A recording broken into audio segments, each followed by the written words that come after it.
is up, Zinger Nation? Welcome back to another episode of Benzinga Live. Happy Tuesday, everybody.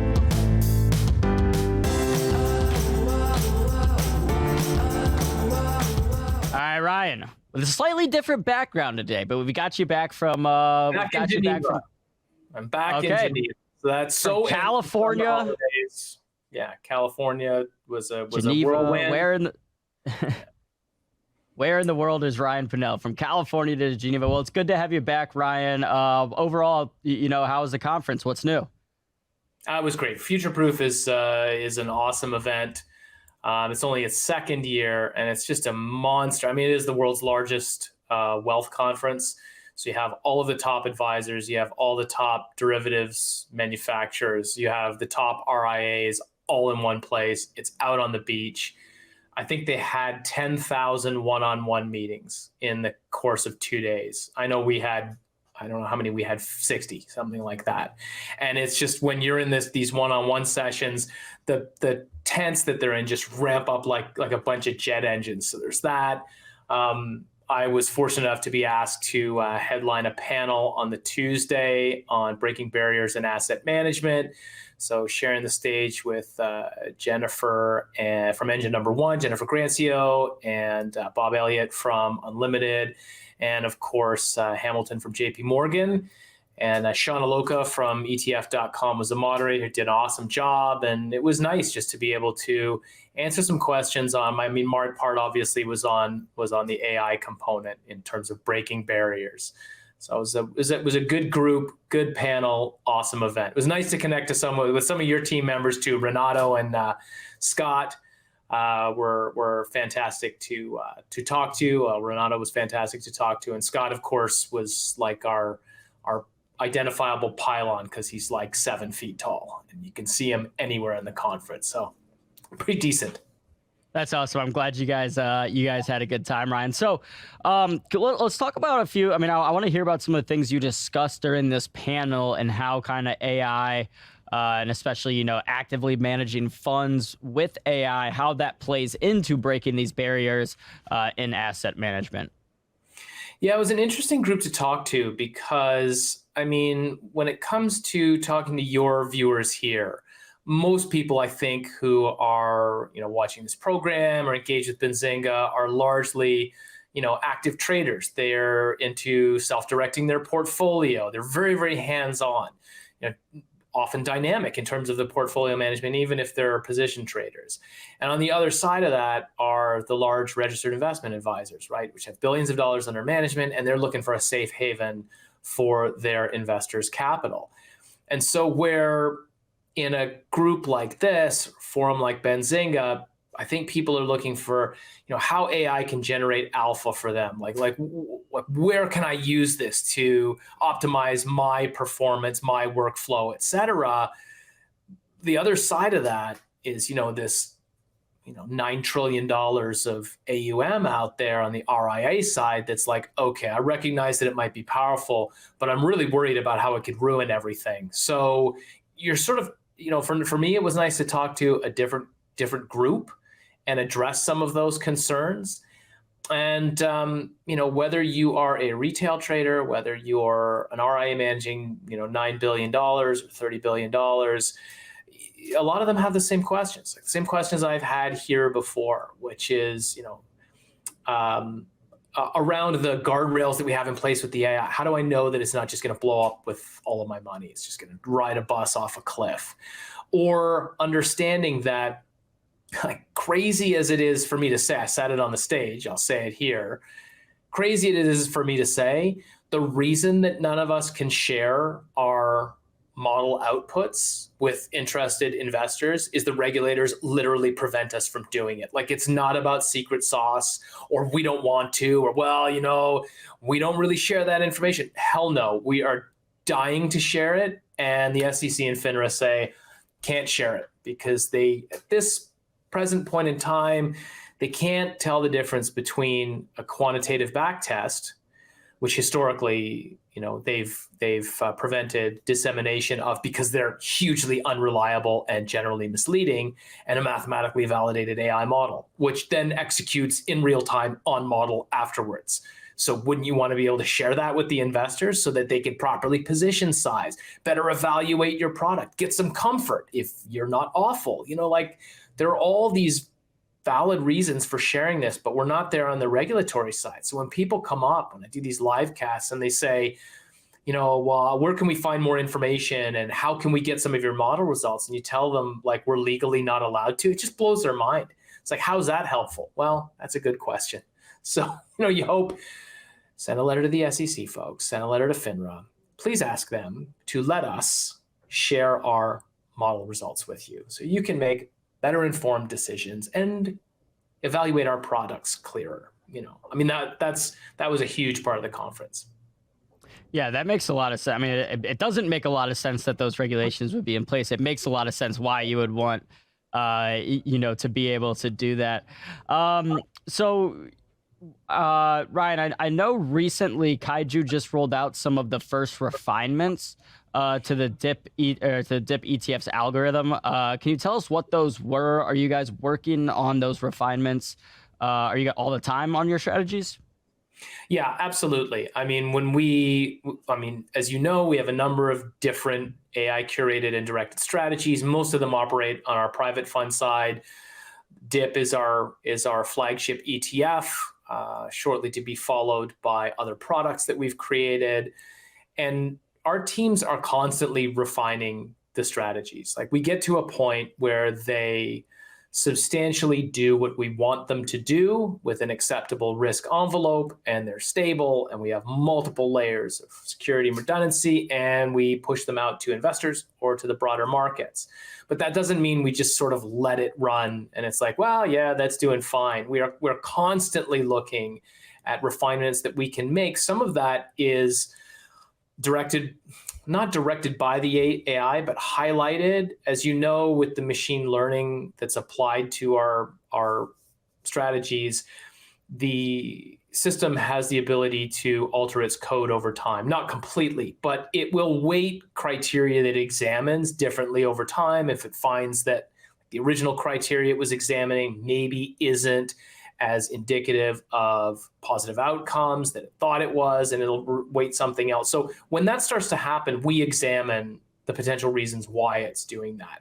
And then if we can make refinements to the benefit of the investor, we absolutely always will take that opportunity. So this time around, it wasn't so much a refinement as the handcuffs that DIP was forced to go out the door with, handcuffs directed by some of our partnerships that were obviously concerned about the world's first fully AI curated and directed ETF and didn't want it to go down the toilet with everybody's money. So we were originally hampered by weighting at the sector level instead of the industry level. Now we weight at the industry level, which is, allows us to skew more into better alignment with our benchmark, which is the S&P 500. Especially in tech. And we originally had to limit ourselves to a maximum of a 20% per day rebalance.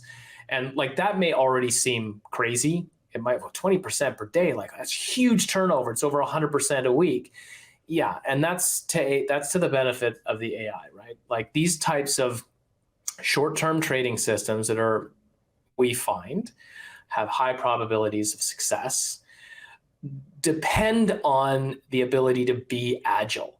So you take, for example, the regional banking collapse that happened this last spring, right? It's a pattern the AI has never seen before. The ETF sells down. It takes 2 days for it to figure out what's going on. And then it says, okay, I know what this is. Now I want to pivot. I want to shift direction. I want to dump this inventory and I want to reload for something else. But if you can only reload 20% per day, then each day you have to choose between getting rid of some of the old inventory that you still don't want and banking the profits of what you just put on yesterday when there are profits. So it's not overly helpful to have a restriction like that, which obviously isn't 40 Act. It's not a regulatory requirement. So those handcuffs have come off. I mean, you can look at the last 4 months of DIP's performance here. I mean, 4 months, it's about 3 times the S&P. 2 months, it's over double the S&P. When you let AI be AI in these types of systems, these systematized strategies, it really is to the benefit of the investor. So it was nice that we got to finally do that. Yeah, I mean, you mentioned the agility, needed to navigate a situation like the regional banking collapse, and I mean, I know one of the changes you mentioned was that the dip ETF will now be able to rebalance up to 100% of the portfolio daily if it needs to. That's huge turnover. I'm guessing you would not have done that if you guys didn't think it was a good idea. But can you tell us exactly why that is? Like why it would be a good idea to turn over maybe 100% of the portfolio in a single day? Yeah, sure. I mean, you can think of it from the perspective of like a self-driving car, right? If you're cruising along in the car, perfect road conditions, then the AI system that's driving that car is taking these road and condition samples at some interval, right? Maybe it's once every 3 seconds, once every 5 seconds. And the less variability there are in the conditions, the longer the intervals might be. I'm just making it up here, but maybe it's once every 5 seconds because there's nothing really to report. If you have terrible conditions, low coefficients of friction, you've got, winding roads, you've got all kinds of challenges, it's detecting uneven pavement, then maybe it's ramping up to check the road conditions like several times a second, right? Just to make sure that it's as agile as possible. And so that's really what you want in a system like DIP. Like it's not going to turn over the portfolio 100% every day. It does not normally do that. It doesn't need to do that. But when there's some collapse, some crisis, some event, don't you want it to be able to pivot as fast as possible to take advantage of that new condition? I mean, that's what, as traders, that's what we do, right? The conditions change, you conduct your analysis, and you make dynamic, agile, immediate changes on the fly intraday. And that's why we don't just throw all of our money into an index fund and check it quarterly to see how it's doing. So same thing with the AI. When you're talking about these types of very short-term predatory systems, then the more it's able to rebalance, and adjust, the better for it. Again, to capture that alpha. There you go. Yeah, so it's kind of like, taking the training wheels off, letting it do its thing with full freedom. Gonna go ahead and pivot here, kind of change subjects, Ryan. But you played competitive polo for 15 years when you were younger. And I know, someone in the audience might be, Aaron, why are you bringing this up? But I'm curious, are there any lessons or values that you learned during your time in competitive polo that you apply to your work at Kaiju? I think you're bringing it up because it sounds crazy. That's my guess, Aaron. You're like, who the hell plays polo? Yeah, I did for 15 years. When I was younger, I loved riding, and as a Canadian, polo's kind of like hockey on horseback. You get to ride around on a horse, you hit a little ball, you're going stupidly fast, it's extremely dangerous, you get to crash into people. Cool sport. Is there anything that I would apply to my trading, to my business skills that came from polo?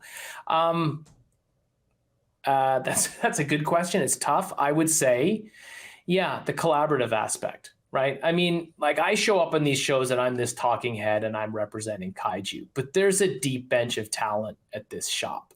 Like there is no chance that I achieve any of this by myself.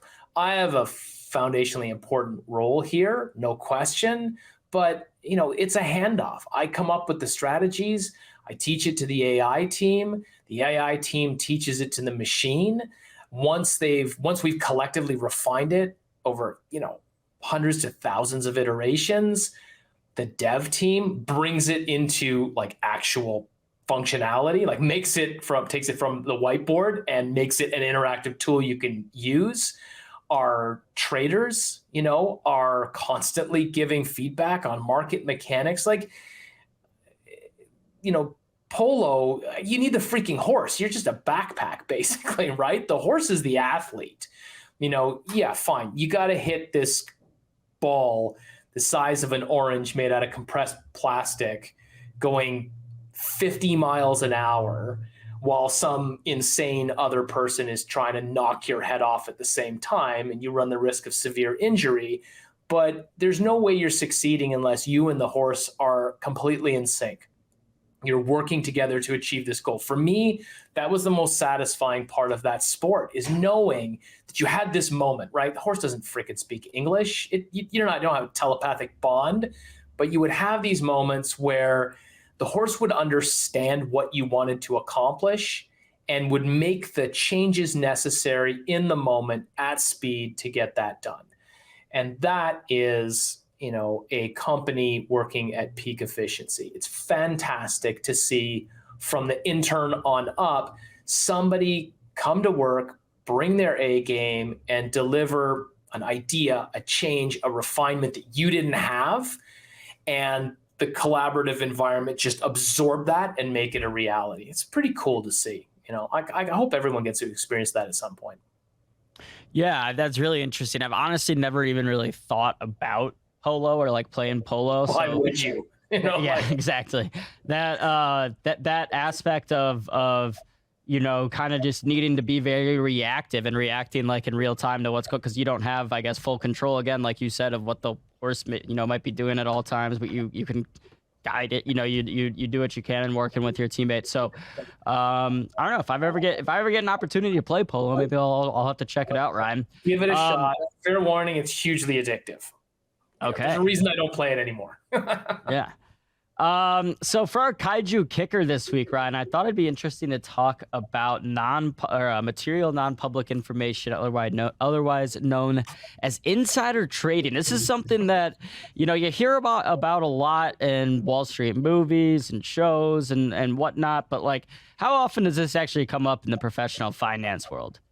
Yeah, I think actually that's an interesting topic to cover, and I'm glad you brought it up because I know when I started a long time ago as a retail trader and you're struggling with consistency with your profitability, and you are completely convinced that somewhere out there, somebody has all of the best trades. They've got all of this knowledge. And if only you could find where they're getting this knowledge, you too could have these results.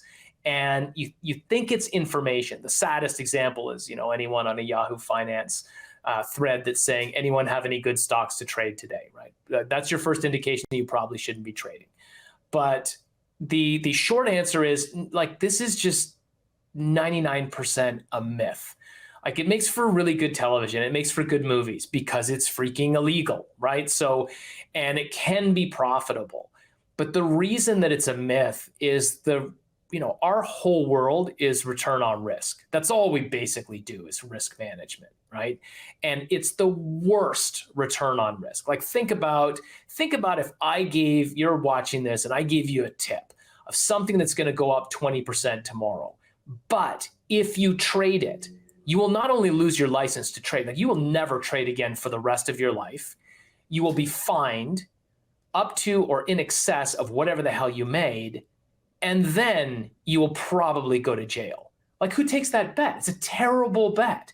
So, a couple times in my career, never a professional, but somebody that I knew in a business context would come up and say, hey, you didn't hear it from me, and I would turn around and say, like, you just guaranteed I can't trade that. Like, I might have found that using quantitative methods. I might have seen the signal in the noise, but because you appeared and gave me this quote unquote hot tip, you totally screwed me. Now I can't trade this. So, there is no vast quantity of secret information that results in profit. On the professional side, we do all the same things that retail traders do.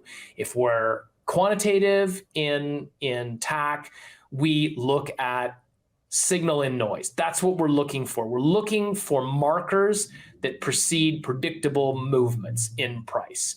If we're fundamentalists, then we are poring over the same quarterly reports and looking at the same news sources, including Benzinga, Bloomberg, or whatever that you guys are looking at. Like, it's the same thing. So the profitability, consistency and profitability doesn't come from secret information.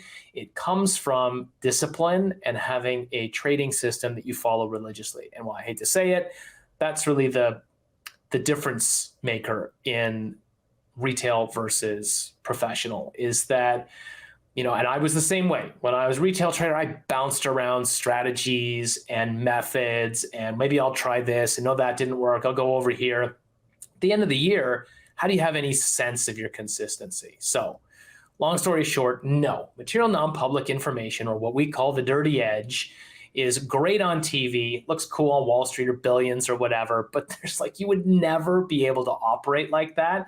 The SEC is actually really, really good. Really good. I mean, maybe you could get away with it once if you wanted to risk your whole career in jail over a trade, but as a Bobby Axelrod, there is no way that would ever work. Not ever. So there's my passionate answer for you, Aaron. Yeah, that makes a lot of sense. I've never thought about that aspect of it, that if someone kind of, without you even asking, passes you a tip, not only it kind of screws you, because now you can't, like you said, you can't trade that asset, you can't trade that equity. So, yeah, I mean, it's something you hear about a lot from. I mean, I was in the gym the other night at the sauna, and people were talking about. It was over Labor Day weekend, and they were like, "Oh, all the Wall Street guys are on a boat right now, talking about exactly what the market's going to do this week and how they're going to trade it." And all of us, and I'm like, first of all, none of these guys, they're all probably with their own family. None of them are hanging out on a boat together right now over Labor Day weekend. And we don't generally share information with the competition, right? Right, they're all working against each other. With other asset managers, so bro, what do you like? We don't really talk anyway. If we talk, we don't talk about work at all. And yeah, if somebody throws you the quote unquote hot tip, it's you would never be invited on that boat again. I can tell you that. These guys were trying to make it sound like they were all together on a boat, being like, yeah, and the S&P 500 is going to move down 8 points this week, and then next week it's going to go back up when we're going to do this and that. I'm like, no one knows, that's not how it works, but it's they've had this idea in their mind, and that's what they believe. So, you pick your favorite icon and Google their wrong predictions. I don't care if it's Kathy Wood or Ray Dalio or Carl Icahn or whoever it is. Just to make yourself feel better, if you Google Ray Dalio worst predictions, they're wrong. At least half the time. Ray Dalio is wrong actually more than half the time, but he has this killer asymmetrical return on risk, which makes him money. But yeah, there's just no secret room. So don't feel left out. Doesn't exist. It's look up the times that even the experts get it wrong. It's like when I go on YouTube and watch golf professionals, hit shanks, and I'm like, hey, see, they do it too. I'm not that bad. Makes me feel better. Absolutely not. All right, Ryan. Well, enjoy the rest of your Tuesday. Great to have you back on the show today. Looking forward to talking to you next week. Super. Thanks, Aaron. Have a good one.